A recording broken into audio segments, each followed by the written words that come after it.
नमस्कार। मैं रामनाथ प्रसाद दर्शन शास्त्र विभाग डीएवी महाविद्यालय सिवान से आज ऑनलाइन कक्षा के अंतर्गत आपके समक्ष उपस्थित हूँ।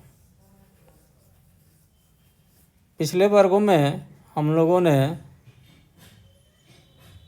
सेकंड फिगर के सेकंड स्पेशल रूल की चर्चा की थी। आज हम लोग सेकंड फिगर के थर्ड रूल की चर्चा करेंगे और देखेंगे कि इसे किस प्रकार सिद्ध किया जा सकता है। अब हम चर्चा आरंभ करते हैं।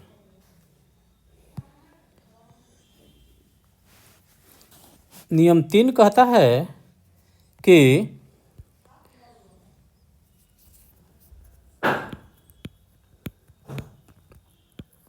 सेकंड फिगर का तीसरा नियम कहता है कि द्वितीय आकार में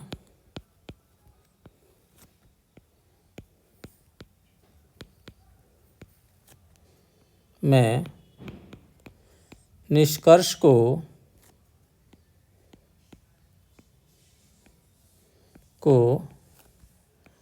अवश्य ही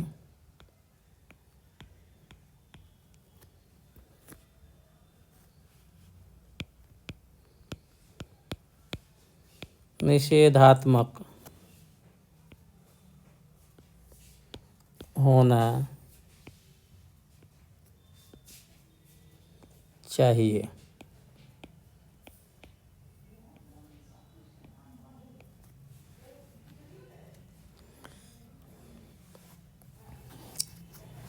अब हम देखते हैं सेकंड फिगर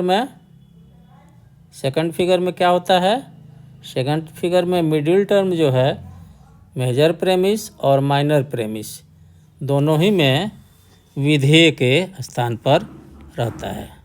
मान लिया कि ये मेजर प्रेमिस है और ये माइनर प्रेमिस है।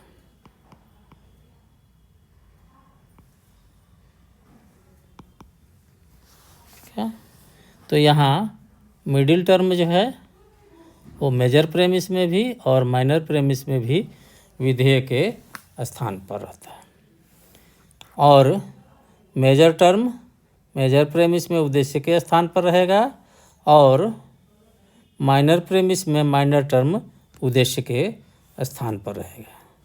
कंक्लूजन में माइनर टर्म उद्देश्य के स्थान पर और मेजर टर्म विधेय के स्थान पर रहता है। अब हम नियम को देखते हैं। द्वितीय आकार में निष्कर्ष को अवश्य ही निषेधात्मक होना चाहिए। नियम के अनुसार इसको कंक्लूजन को निगेटिव होना चाहिए। पहली स्थिति बनती है, हम मान लेते हैं कि निगेटिव नहीं होकर अफर्मेटिव है। ठीक है, ये दूसरी स्थिति बनती है। तो तीसरी स्थिति होगी कि माइनर प्रेमिस में भी अफर्मेटिव होगा और मेजर प्रेमिस भी अफर्मेटिव होगा और तब स्थिति बनेगी कि मेजर प्रेमिस में भी मिडिल टर्म अनडिस्ट्रीब्यूटेड होगा क्योंकि यह विधेय के स्थान पर है और अफर्मेटिव प्रोपोजिशन में विधेय अव्याप्त होता है। इसी तरह माइनर प्रेमिस भी अफर्मेटिव है और अफर्मेटिव प्रोपोजिशन में विधेय अव्याप्त होता है और मिडिल टर्म विधेय के स्थान पर ही है, इसलिए ये भी अनडिस्ट्रीब्यूटेड होगा।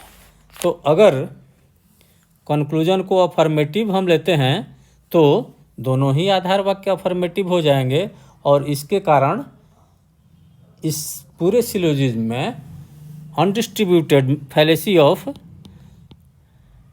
ऑफ अनडिस्ट्रीब्यूटेड मिडिल का दोष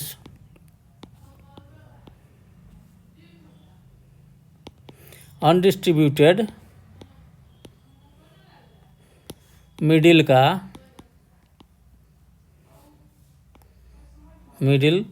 हो जाता है, अर्थात अनडिस्ट्रीब्यूटेड मिडिल अव्याप्त मध्यवर्ती पद दोष हो जाता है। अव्याप्त मध्यवर्ती पद दोष रहने पर कोई भी वैध निष्कर्ष नहीं निकाला जा सकता है। अर्थात द्वितीय आकार में कभी भी अफर्मेटिव निष्कर्ष नहीं होता है। द्वितीय आकार में निष्कर्ष हमेशा निषेधात्मक होता है, अर्थात जो नियम कहता है कि द्वितीय आकार में निष्कर्ष को अवश्य ही निषेधात्मक होना चाहिए, यह सिद्ध हो जाता है। अगले वर्ग में हम लोग तृतीय आकार के विशेष नियमों की चर्चा करेंगे। तब तक के लिए विदा, धन्यवाद।